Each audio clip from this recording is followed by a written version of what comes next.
Please welcome to the stage, Josh Korn.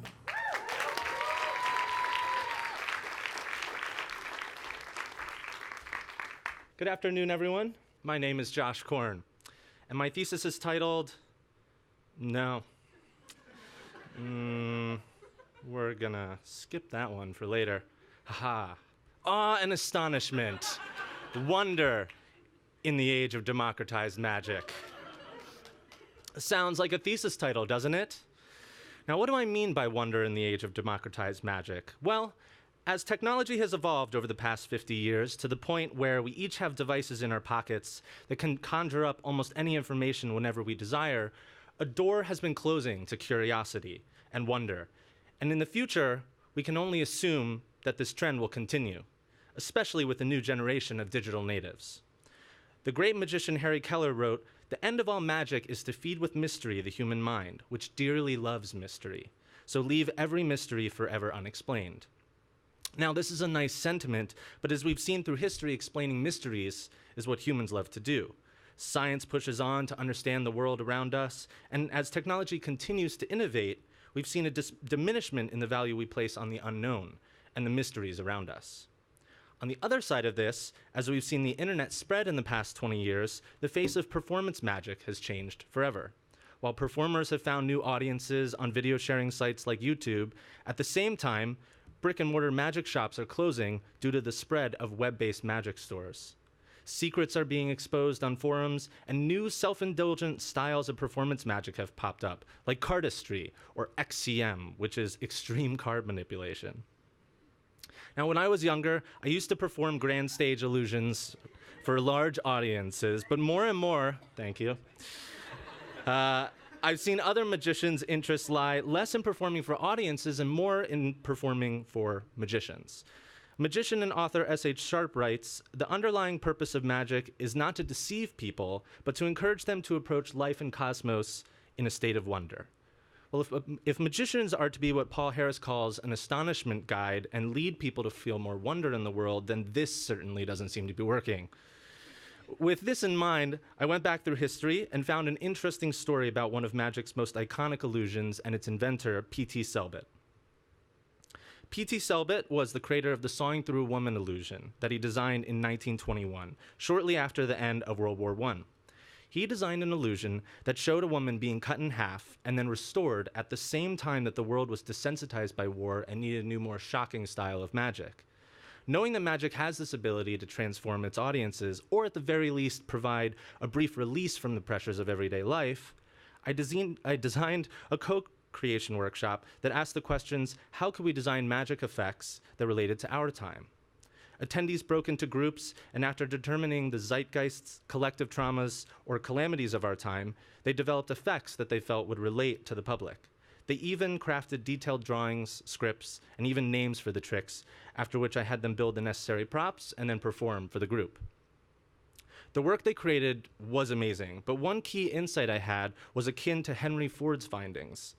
If I had asked people what they wanted, they would have said faster horses. In the final issue of Magic magazine last year, the first systematic study conducted for the magic community was released. And in it, participants were asked what they like best about magic shows. And the most popular aspect was surprise. What a surprise. Audiences enjoy magic because it usually creates an image around something they haven't thought of before.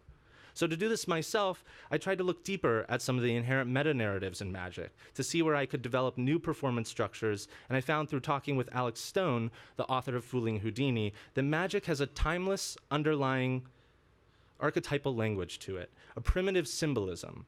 A vanish is a metaphor for death. If you make something vanish, you have to make it reappear. If you make something float in the air, it has to come back down. Otherwise, if you don't complete this cycle, people will begin to feel anxious. I decided to attempt to break this meta-narrative by applying this thinking to another magical entity, technology. I had a standard USB hard drive, and I plugged it into the computer, and it worked as expected, popped up in the Finder for use, perfectly normal. Then I had someone come up and, using wire cutters, snip the cord that led to the laptop. And unlike the expected reaction, when the cut USB cable is connected to the computer, it still connects just as before.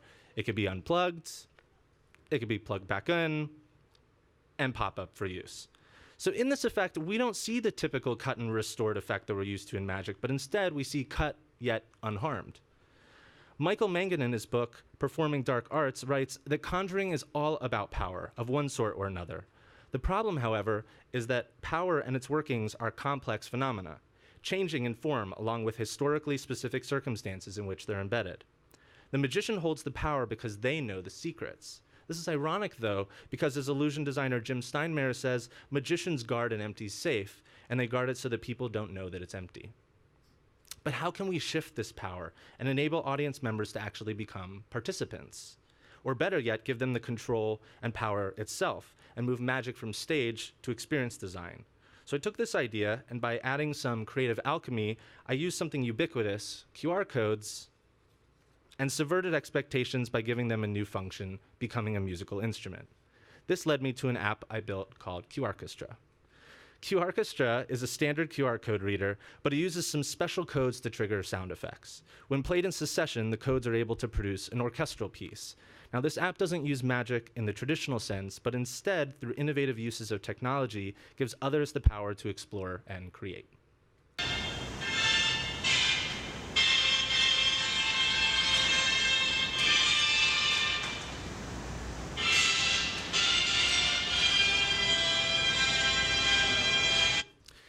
In seeing participants' reactions to this type of interaction, I found that I didn't need to hide secrets from them to evoke the emotions I was looking for.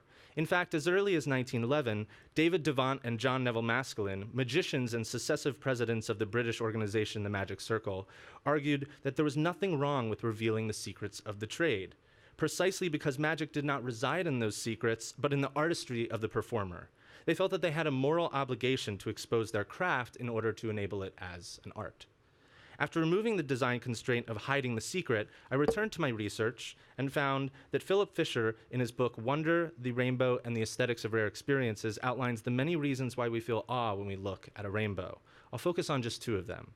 One, a rainbow is a rare experience. Rainbows don't show up around us every day. They only appear in very specific weather conditions and can only be seen when the viewer stands at 42 degrees between the sun and the refracted drops of rain. And two, a rainbow works at multiple scales. Our brains rapidly shift between the two scales of the water droplet creating the prismatic effect to the rainbow across the sky as we skip all other scales at that particular moment. And for this last point, I found a parallel with animation, where a fluid illusion of movement is created by its constituent frames. So I decided to create a rare experience of my own with these design principles and created Unexpected, a rare animation experience. The concept for the event was very simple. I designed a 12-foot long by 2-foot diameter stroboscope, and I planned on putting it 7 feet above people's heads in an apartment in the Lower East Side. What could possibly go wrong? The way it worked was that animation frames were placed in a spiral around the tube, and as it spun, participants would use their phones and a strobe light app to try to match the rotational speed. When the strobe frequency matches exactly, the animation will come to life and become visible. If it's too slow or too fast, the animation doesn't work quite right. And to make this even more difficult, the tube was constantly changing speed because it was spun by a person riding on a bicycle. So to help me fully engineer this project, I enlisted the help of former POD student and the newest Mythbuster, John Lung. And we got to work. Now, I could write an entire book on just the process of building this thing, but I'll say the most interesting part was getting the 12-foot tube back to Chelsea on the subway, as well as finding out just what 45 linear feet of animation frames look like when printed out. Here's how the experience turned out.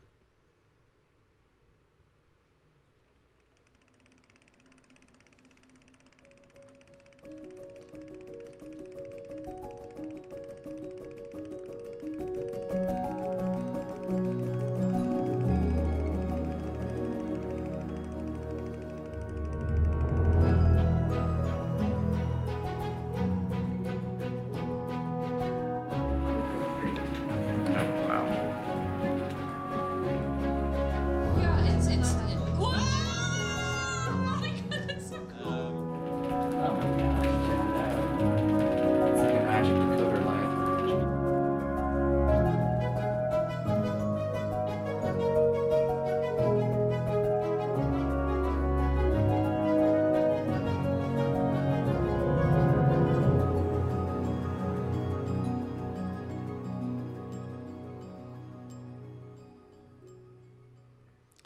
You can see in the end, I did not end up putting the tube above people's heads for a variety of reasons.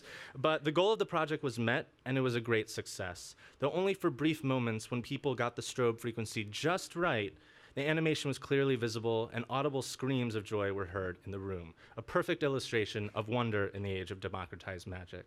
Now, there's much more work that I could show from this past year, and really this thesis is just the beginning of the exploration for me. But there is one more project that I'd like to show in my remaining time, so let's just show it.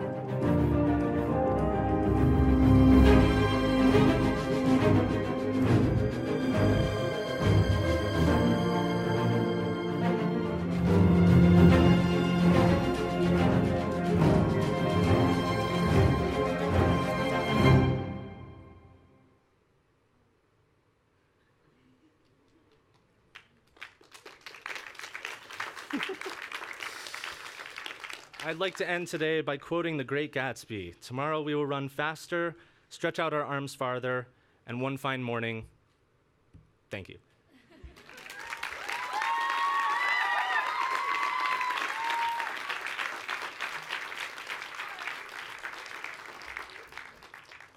I get a sense that you are trailblazing not a new kind of entertainment, perhaps, but a new kind of engagement. Is this the beginning of a next body of work? For me, definitely. Yeah, I haven't been performing magic for about 7 years, and I've been trying to figure out... Except today. Yeah. Exactly, a new form of magic. And I've been trying to figure out how I can get that back into my life in some way. And this was a perfect opportunity for me to blend design with magic in my background and come up with something I think is new. I was lucky enough to be at that experience. And what was interesting to me is, like you had described, well, you had to work for it. And then all of a sudden it was happening, and then it went away. It was like this, well, you talked about it. It was this rare, fleeting thing. But it was just a totally different thing than watching someone perform and being startled. Yeah, I think sometimes when we hear the words awe and wonder, we think of standing at the Grand Canyon, looking at a beautiful piece of nature and having a prolonged experience of that. And one thing that I was finding myself chasing were these small moments of wonder, these split seconds where it's, and then moving on. And I think that's something we need more of in life. So. You had said before, audiences enjoy magic because it usually creates an image of something that they haven't thought of before. And you had said that well before I had written my opening remarks for today. This sounds a lot like design. Yeah, I think we've seen a lot of examples of that today. Jim Steinmeier, one of the illusion designers that I mentioned, he says that magicians invented the impossible, which I think is true in that magicians are able to create these images of the impossible, but I think that designers create that every day. Everything that we've seen have been illusions of real things, but they could just as easily be real. Well put. Thank you so much, Josh.